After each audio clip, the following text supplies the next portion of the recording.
And again, it's not a message. It's just some points that the Lord gave me that I want to maybe convey to you and help you. And I want you to understand that, a lot of times we get up here and we talk about tests and trials. And I know sometimes you think, well, man, is the church just always going through tests and trials? And it seems like it's always, no, but the Lord's drawn to need. And we do praise and we do worship and we do rejoice when good things happen. But at any given service, the building is full of needs. And Jesus is drawn to needs. And so when we get up here and exhort, it's imperative that we minister to the needs, because there's always needs. If there quits being needs, we quit being a church, because the church draws people that have needs. And so when they come here, we want them to know God can meet your need. But the Lord just began to talk to me about testing and trials. And He dropped this thought into my heart. He said, I began to think back to school, horrible time in my life, but he said, during the test, the teacher is silent. She'll say no questions. Everybody just put your head down. You can ask me later. The teacher doesn't speak during the test. When you go through your test, you're isolated. You don't get to go take the test in the gym with all the other kids. You don't get to go out on the football field and take the test. You don't get to go in the cafeteria and take the test. You got to go into the classroom. You got to get the door shut. You got to be isolated when you go through your test.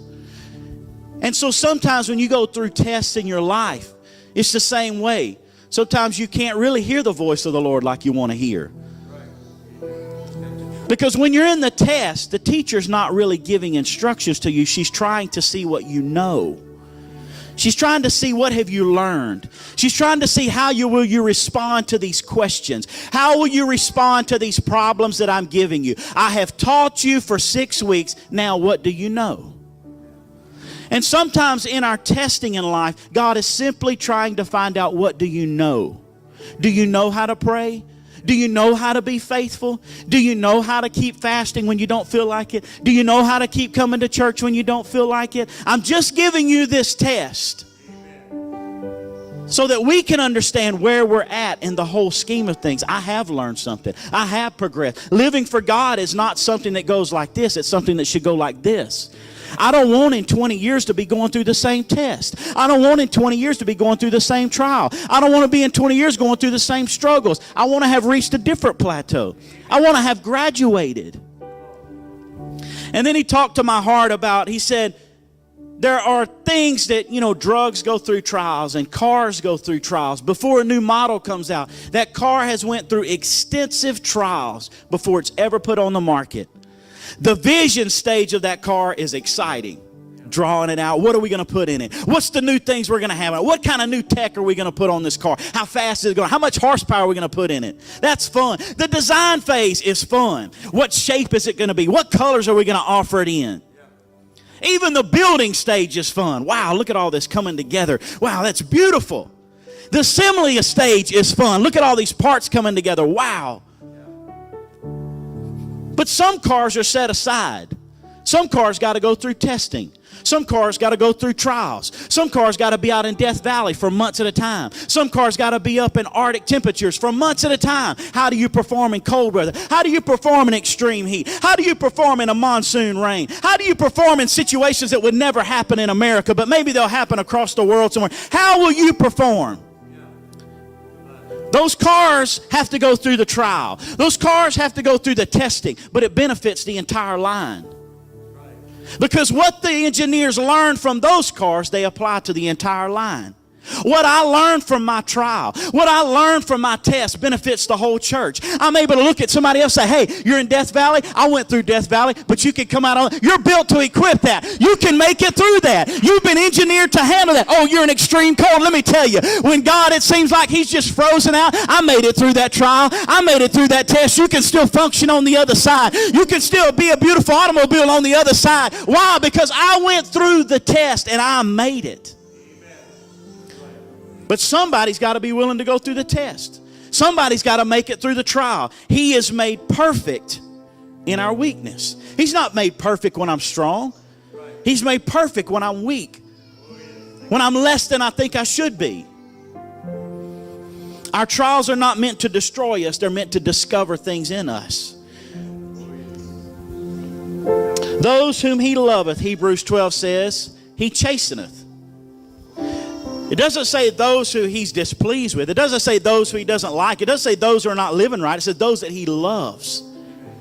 If you love your kids, if you love your teenagers, you correct them, you chasten them. The word chasten there means to train, to educate, and to discipline. It's not just discipline. Those that the Lord loves, you know what he's willing to do? He's willing to educate them. He's willing to train them how to navigate the trials of life. He's willing to help them through the things that life's going to inevitably throw your way. The purpose of the test is to reveal strengths and weaknesses. When those cars and those drugs go through trials and tests, it's to reveal what are they really good at and where do we need to improve on it. When I go through my trials in life and I go through my tests in life, it reveals something about me. Wow, I'm not as strong in prayer as I thought I was. Wow, I'm not as rooted in the Word as I thought I was. That person came up and asked me that question. I didn't have a clue where that was in the Bible. It also reveals strengths. It also lets me know, wow, you know, when I'm sick and I'm not feeling good, I can get up in the morning and pray. Wow, when all hell's breaking loose in my home, I can come to church anyway.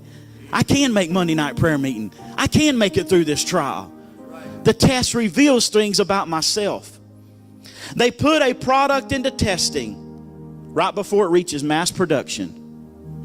Right before it's ready to go to the masses, it goes through the test. Right before a drug is released to help millions and billions of people, it's got to go through the trials.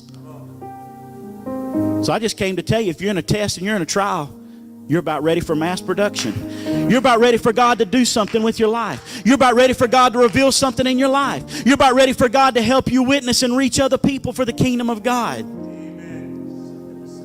He's not going to send us out untested. He's not going to send us into a lost world untried. We're there to reach people. We're there to help people. He wants his best soldiers on the front line. He wants people that can handle the fiery darts. He wants people that can handle whatever comes their way.